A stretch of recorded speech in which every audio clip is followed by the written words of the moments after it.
네, 안녕하십니까. 안태욱자입니다. 오늘 귀한 분 모시고 말씀 나누도록 하겠습니다.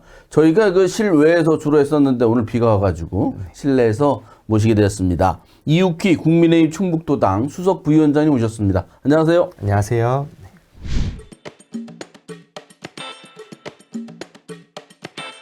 반갑습니다. 요새 그 대통령 선거 운동 때문에 얼굴이 원래 저 의원님이 뽀얀데 약간 탄 것 같습니다. 네, 아무래도 외부에서 많이 이렇게 활동을 하다 보니까 좀 네. 얼굴이 탔습니다. 그럼 요새 회사도 다니시고 또 이렇게 선거 운동도 하고 아우 요새 뭐 투잡 쓰리잡 뭐 엄청 바쁘시겠어요. 그래서 사실 지금 입술이 부르텄습니다. 너무 피곤해가지고요. 네.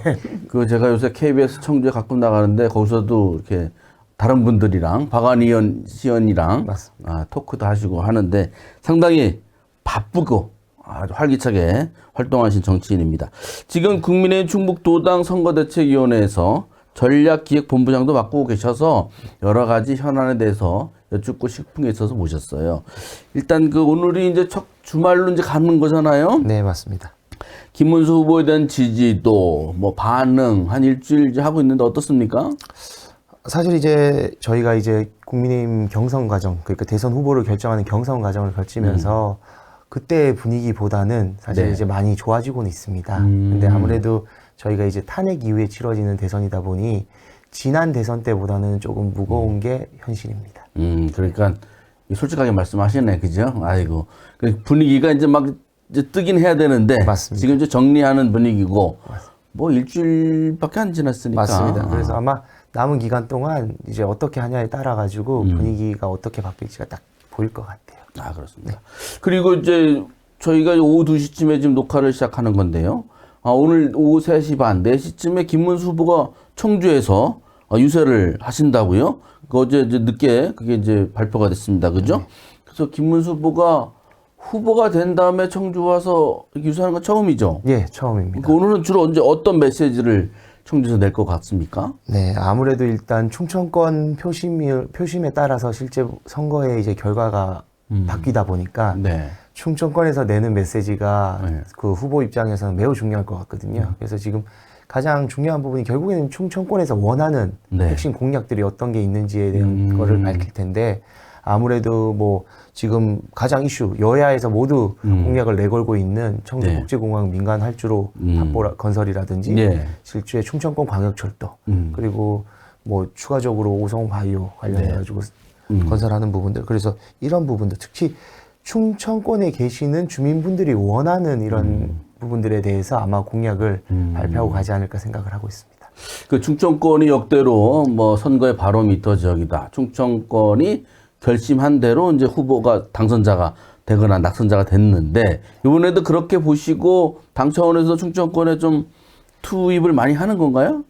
아무래도 이제 많은 도시들이 있을 텐데 실질적으로 지난해 이제 영남 쪽 시작하자마자 영남 쪽을 방문을 하고 바로 이제 충청권으로 넘어왔다는 부분은 네. 실질적으로 아마 다음 충청권에 대한 방문을 여러 번 하겠다라는 저는 의미로 보고 있고요. 충청권에 대한 표심을 가져오기 위해서 아마 당 차원에서도 그리고 후보 입장에서도 많이 노력을 할 거라 생각을 하고 있습니다. 네, 그런데 이제 지금 여론조사상으로 보면 이재명 후보랑은 좀 격차가 좀 많이 나는 것 같습니다. 이대로 고착화되면은 지금 뭐 상당히 좀 안 좋은 결과 예상이 되고 있는데 지금 이재명 후보를 역전할 수 있는 전략이라든가 그런 시점 뭐 어떻게 예상하고 계십니까? 네, 아무래도 아마 지금 초반에 이재명 후보의 지지율이 높은 부분에 있어서는 사실 이재명 후보 같은 경우에는 지난 대선에도 출마를 했던 후보지 않습니까?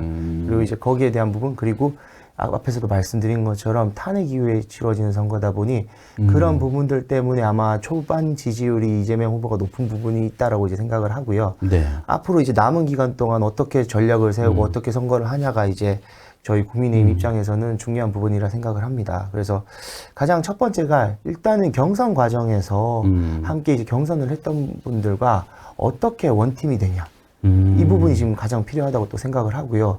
지금 사실 홍준표 전 시장이라든지 네. 한동훈 전 대표 같은 경우에 선대위 합류를 하지 않고 있습니다. 네. 특히 홍준표 시장 같은 경우에 지금 하와이로 해외로 나가 있는 걸로 알고 있는데 그런 부분들을 김문수 후보 입장에서는 빨리 끌어안아야 될 것 같습니다. 사실은 내부적으로 이런 그 두 분의 영향력이 당내에서도 그렇고 전국적으로도 그렇고 충분히 그분들이 줄 수 있는, 가지고 올 수 있는 표들이 있다 보니 빨리 원팀으로 만들어서 그분들의 지원 유세를 받아야지 후보 입장에서는 좋은 결과를 만들 수 있을 거고요. 그리고 두 번째가 이제 범보수 진영에 있는 후보들에 네. 대한 단일화입니다. 그 중에서도 이제 가장 중요한, 어떻게 보면 키를 쥐고 있는 이준석 후보에 대한 단일화를 어떻게 이뤄낼 것인가, 이 전략을 어떻게 세울 것인가가 사실은 저희 이제 국민의힘 입장에서 김문수 후보 입장에서 향후 선거에서 승리할 수 있는 큰 그 힘이 될 거라 생각을 하고 있습니다. 이준석 후보와의 단일화. 네. 저 부위원장님은 개인적으로 어떻게 성사될 것 같습니까? 어떻습니까?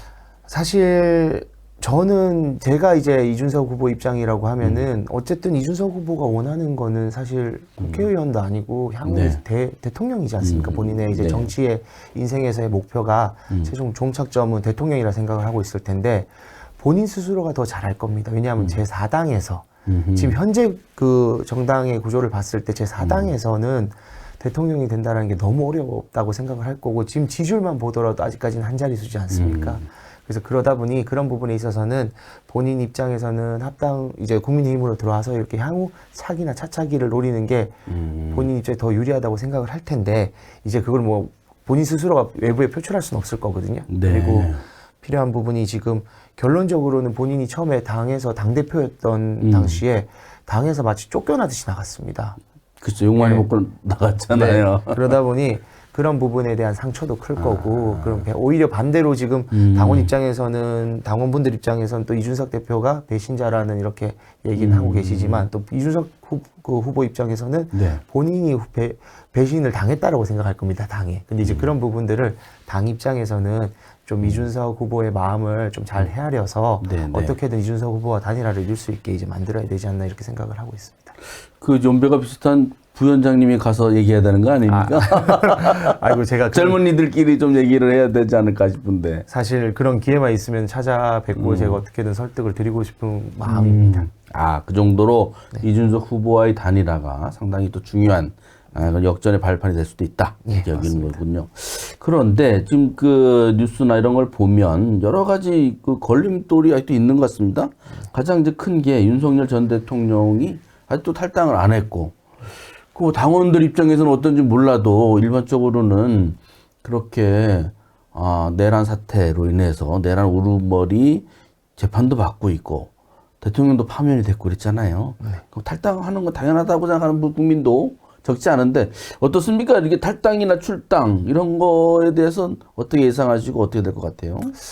아마 윤석열 전 대통령 입장에서도 지금 현 선거에 대해 선거에 대한 중요성을 더 잘 아실 거고요. 네. 그러면서 어떤 부분이 당에 그리고 김문수 후보에 도움이 되는지 가장 잘 알고 계실 거예요. 그래서 그런 부분에 있어서는 사실 김문수 후보 입장에서도 본인이 후보 입장에서 사실은 본인이 어떤 의견을 밝히기가 되게 어려울 겁니다. 지금 특히 선거가 한창 선거 운동이 진행되는 과정에서는요. 근데 이제 모든 사람들이 똑같이 생각할지는 모르겠지만 다수의 많은 분들께서 이번에 국민의힘이 대선에서 승리를 하기 위해서는 대통령께서 이제 어떻게 보면은 통큰 결정을 해주셔야 되지 않나 이렇게 생각을 하고 있습니다. 부위원장님도 같은 생각이시고 대부분 생각들이 비슷하죠? 예, 아무래도 선거에 의해서는 저희 당원, 특히 저희 지지자분들 대상으로만 선거를 하는 게 아니잖아요. 지금 대선을 치르는 입장에서는요. 그럼 결과적으로는 중도층의 표도 그리고 다른 이제 정당을 지지하지 않는 분들의 표도 받아와야 승리를 할 수 있는 게 선거이기 때문에 그런 측면에서는 어떻게 보면 국민 여론을 무시할 수는 없습니다. 그런데 김문수 후보가 헌법재판소가 8대 0으로 탄핵을 이제 결정한 것에 대해서 이건 공산주의 국가에서나 이제 있는 일이다 이런 얘기를 이제 했는데요. 이 선거 전략상 그러는 건지 뭐 본인이 원래 그렇게 생각하는 건지 그 부위원장님 보시기엔 좀 어때요? 평가하시기에. 일단은 뭐 그 부분에 있어서는 김문수 후보 이제 개인의 생각이실 텐데 사실은 저희가 지금 선거를 치르는 입장에서는 어떻게 보면은 그 유권자분들을 자극할 수 있는 발언들은 조금 선거에 도움이 되지 않는다라고 이렇게 생각을 하고 있습니다. 그래서 될 수 있으면은 유권자분들께서 좀 공감을 얻을 수 있고 유권자분들의 마음을 얻을 수 있는 그런 정책에 대한 부분들과 그리고 유권자분들이 원하는 게 진정으로 원하시는 게 뭔지를 빨리 파악해서 일단은 그런 부분들에 대해서 발언을 해주시는 게 더 선거에는 도움이 될 거라 생각하고 있습니다. 네, 알겠습니다.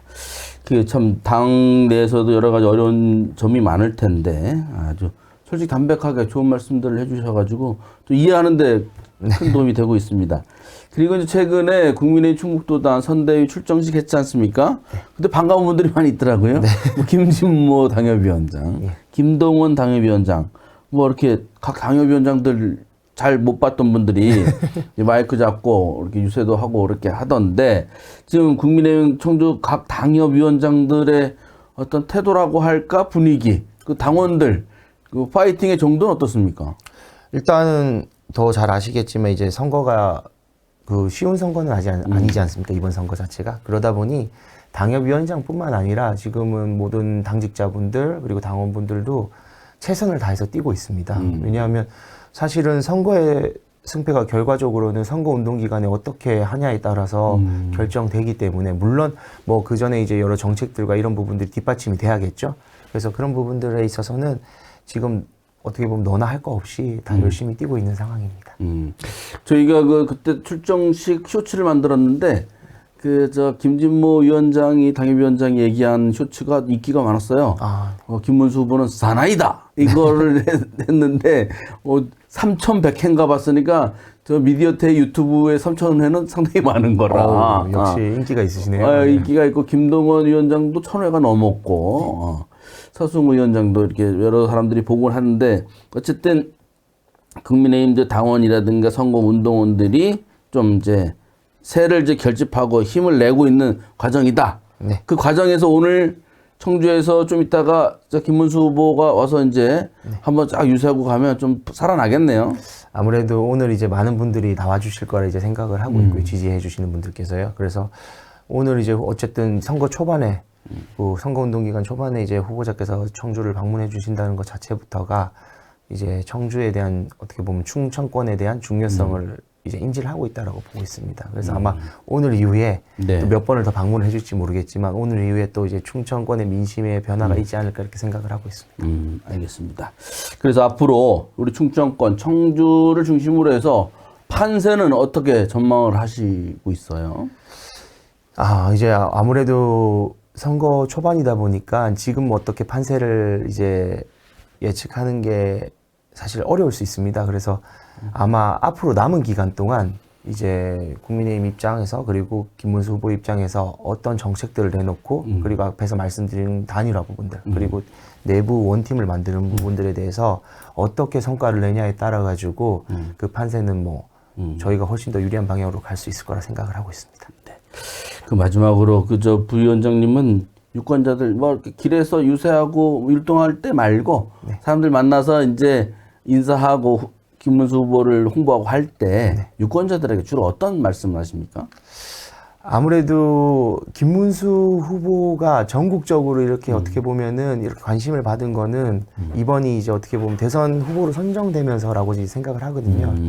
근데 사실 김문수 후보의 이제 뭐 후보 등록을 하면서 나와 있던 뭐 재산 내역이랑 이런 거 보면은 제가 10억대더라고요. 네. 사실 그 오랜 기간 동안 어떻게 보면은 그 정치 생활을 해오시고 어떻게 보면 장관도 하셨는데 실질적으로 얼마나 깨끗하게 살아오셨는지가 그 후보의 이제 인생을 알아볼 수 있는 거거든요. 그래서 그런 부분들 그리고 기존에 이제 부각되지 않았던 부분들 사실은 전국구 어떻게 보면은 인지도를 올린 분이 아니다 보니까 실질적으로 이번에 이제 그런 부분들에 대해서 기존에는 사실 안 좋은 부분에 대해서만 부각이 많이 되셨잖아요. 근데 그 이면에는 그 김문수 후보가 얼마나 깨끗하고 그리고 얼마나 올곧은 사람인지에 대해서 알릴 수 있는 여러 사례들이 많습니다. 그래서 그런 부분들에 있어서 뭐 앞에서는 다 간단하게 뭐 재산 수준이나 요거에 빗대어서 재산 수준을 보고 말씀을 드렸지만 그것뿐만 아니라 김문수 후보는 사실은 항상 약자의 편에 계셨던 분이에요.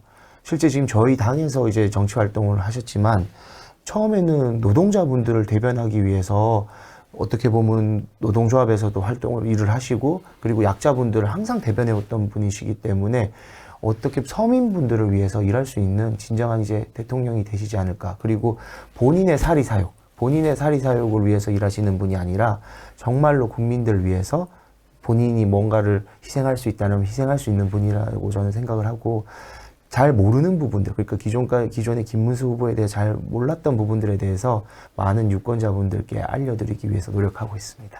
네, 알겠습니다.